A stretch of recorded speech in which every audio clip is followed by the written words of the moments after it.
Module 1. Exploring Theories and Paradigms in Educational Administration and Reform. Bureaucratic theory provides a foundational framework for understanding the mechanisms of structured organizational management, particularly in education. In educational organizations, the interplay between bureaucratic and human resources development views shapes policies and practices, while paradigms in educational administration evolve with influence from thinkers like Thomas S. Kuhn, whose ideas challenge traditional perspectives. Theories of practice highlight the dynamic interplay between theory and real-world application, as exemplified by the progressive education movement's transformative ideas. Meanwhile, the ongoing debate on the state of U.S. education intersects with critical theory and critical race theory, fostering nuanced discussions on equity, inclusion, and systemic change in education. Understanding the mechanisms of bureaucratic theory. Bureaucratic theory, developed by Max Weber, offers a systematic framework for organizing and managing large organizations. It emphasizes the importance of clearly defined roles, hierarchical structures, and rule-based decision-making to ensure efficiency, predictability, and consistency. At its core, bureaucratic theory seeks to eliminate ambiguity and personal biases by replacing ad hoc decision-making with structured procedures. One of the fundamental mechanisms of bureaucratic theory is the division of labor. Tasks are broken down into specialized roles, ensuring that individuals focus on specific areas of expertise. This specialization not only enhances efficiency, but also ensures that responsibilities are clearly delineated, minimizing overlaps and misunderstandings. Another key aspect is the hierarchical structure, which establishes a clear chain of command. This hierarchy facilitates coordination and accountability, as each level of the organization reports to a higher authority, maintaining order and control. A cornerstone of bureaucratic theory is the reliance on formal rules and regulations. These rules provide a consistent framework for decision-making and behavior, ensuring that processes are predictable and uniform. Written documentation plays a vital role in this system, preserving records of decisions, policies, and actions. This documentation enhances transparency and provides a reference for future actions, reducing the likelihood of arbitrary decisions. Impersonality is another important mechanism in bureaucratic theory. Decisions are made based on objective criteria rather than personal preferences or relationships. This ensures fairness and equality, promoting meritocracy within the organization. Additionally, bureaucracies often emphasize career advancement based on qualifications and performance, creating a professional environment that rewards competence. Bureaucratic and human resources development views in educational organizations. Educational organizations are complex systems influenced by various perspectives, with two major views: bureaucratic and human resources development, playing significant roles in shaping their structure and function. These perspectives offer distinct yet interconnected frameworks for understanding how schools and educational institutions operate. The bureaucratic view emphasizes structure, hierarchy, and order, drawing from classical management theories. In this perspective, educational organizations are seen as systems of formalized rules, procedures, and roles designed to achieve efficiency and predictability. Bureaucratic structures establish clear lines of authority and responsibility, ensuring that tasks are performed systematically.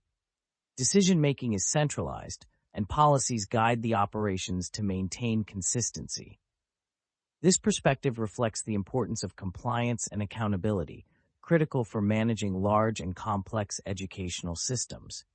However, the rigidity of bureaucratic frameworks can sometimes stifle creativity and adaptability, which are vital in addressing diverse and changing educational needs. In contrast, the human resources development view focuses on the people within educational organizations, emphasizing their growth, well-being, and potential. This perspective is rooted in humanistic theories, which argue that fostering individual development leads to organizational success. In schools and other educational settings, the human resources view prioritizes collaboration, professional development, and the cultivation of positive relationships.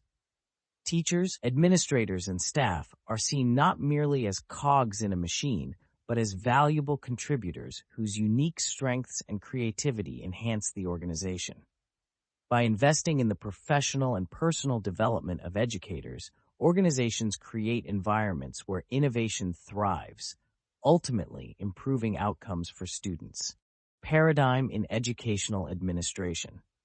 A paradigm is a framework or model that shapes how individuals perceive, interpret, and approach the world around them. In the context of educational administration, paradigms play a critical role in shaping the philosophies, policies, and practices that guide schools and educational institutions.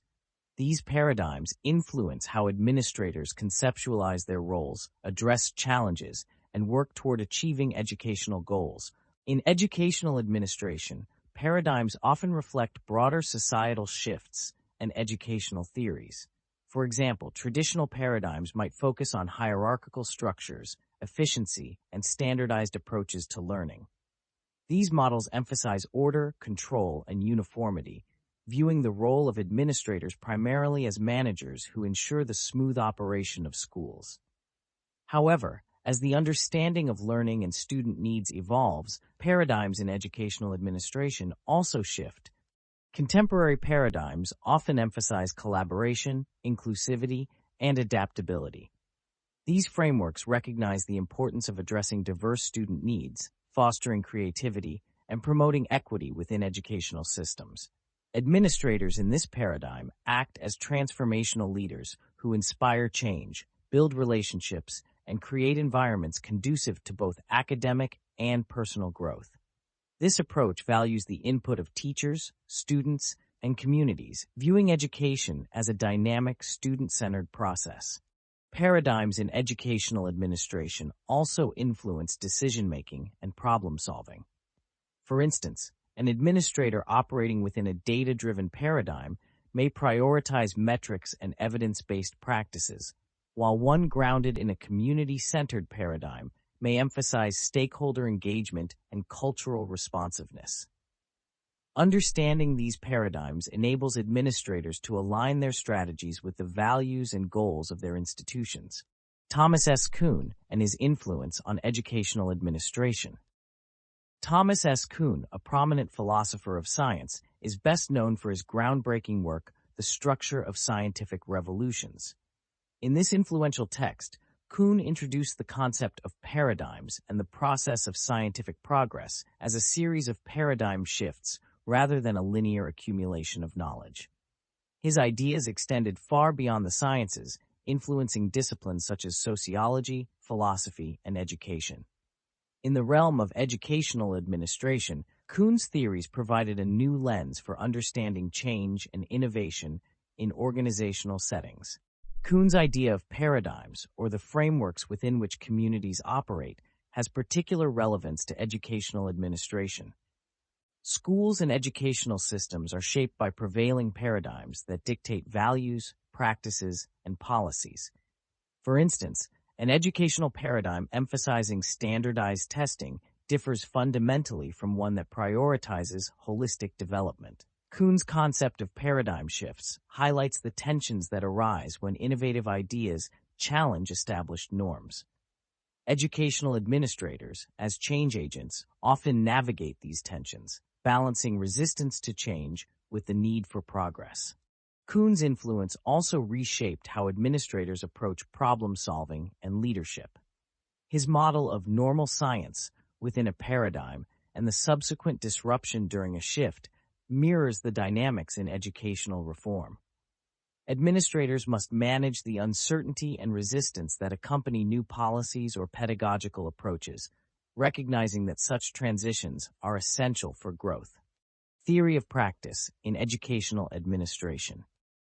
The theory of practice bridges the gap between abstract theoretical concepts and their practical application in educational administration.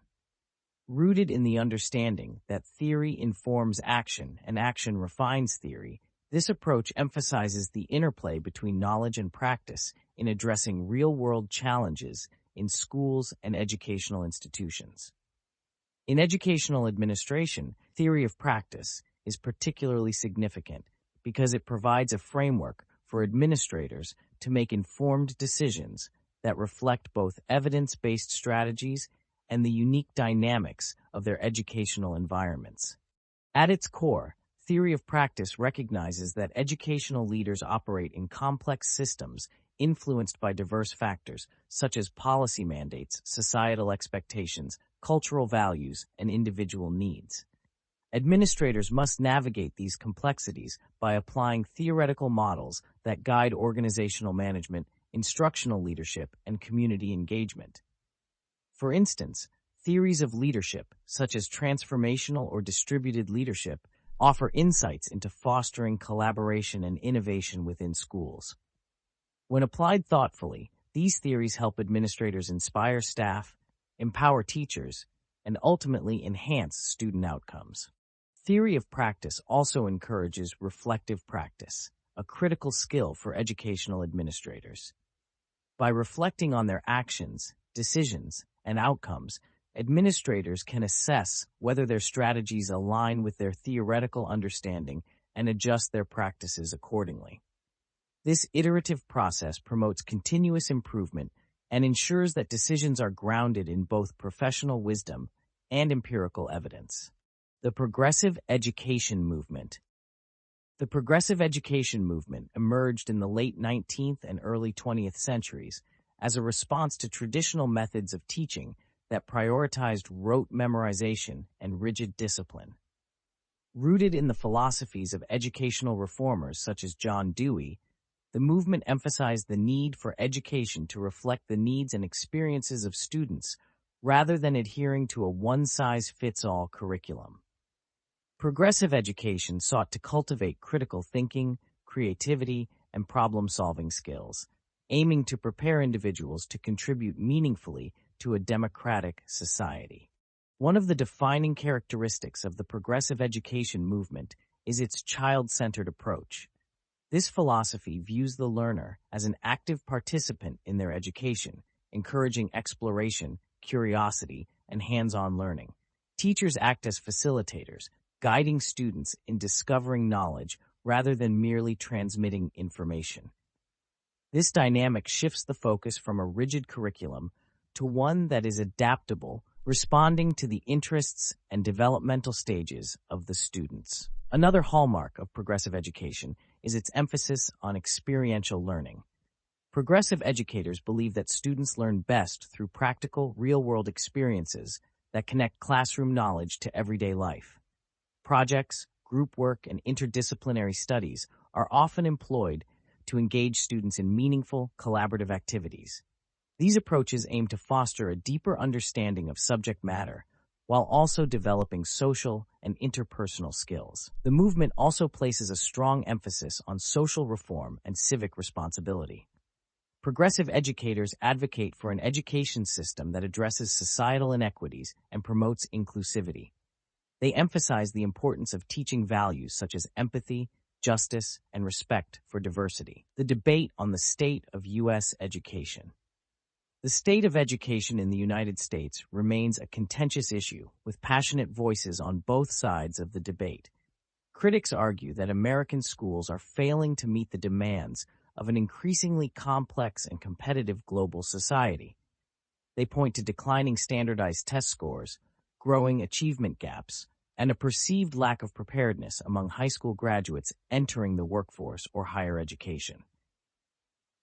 These critics assert that systemic reform is necessary to address issues such as outdated curricula, unequal access to resources, and the quality of teacher training. On the other hand, defenders of the U.S. education system emphasize its strengths and complexities. They argue that the challenges schools face often stem from broader social and economic issues rather than failures within the education system itself. Advocates highlight the diversity and innovation present in American education, including advanced placement programs, charter schools, and a growing emphasis on personalized learning. They contend that many schools effectively foster creativity, critical thinking, and problem-solving skills, which are essential for success in the modern world. Both perspectives reflect genuine concerns about the future of education and the well-being of students.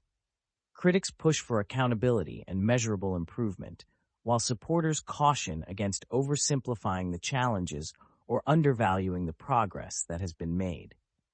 The reality likely lies somewhere in between these viewpoints. The U.S. education system faces undeniable challenges, including funding disparities and the impact of socioeconomic inequality. However, it also boasts pockets of excellence and a commitment to continuous improvement. Understanding critical theory and critical race theory. Critical theory, CT, is a philosophical framework that examines power structures and societal inequalities, aiming to challenge and change oppressive systems. Originating from the Frankfurt School, CT critiques social, cultural, and economic conditions that perpetuate domination and injustice. Its goal is to promote liberation by fostering awareness and critical thinking among individuals and groups. Critical race theory, CRT, builds upon CT, focusing specifically on how race and racism intersect with other forms of inequality. CRT asserts that racism is not merely an individual prejudice, but a systemic issue embedded in legal, political, and social structures. It challenges the notion of colorblindness and seeks to understand and dismantle the ways racial hierarchies are perpetuated, while valuing the lived experiences of marginalized communities as crucial knowledge sources. A leader applying CRT in a workplace setting can foster inclusivity and equity by integrating its principles into daily practices. First, a leader can encourage staff to critically examine policies and procedures that might disproportionately impact marginalized groups.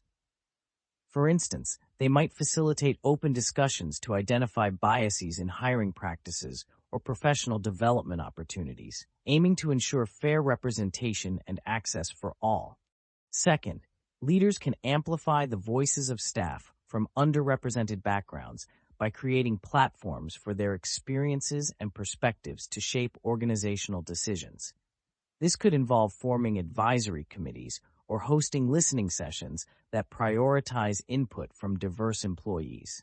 Lastly, a leader can embed a commitment to equity and justice by providing ongoing training and education about systemic racism and privilege. By fostering a culture of learning and accountability, the leader not only builds awareness, but also equips the team with tools to address inequities proactively.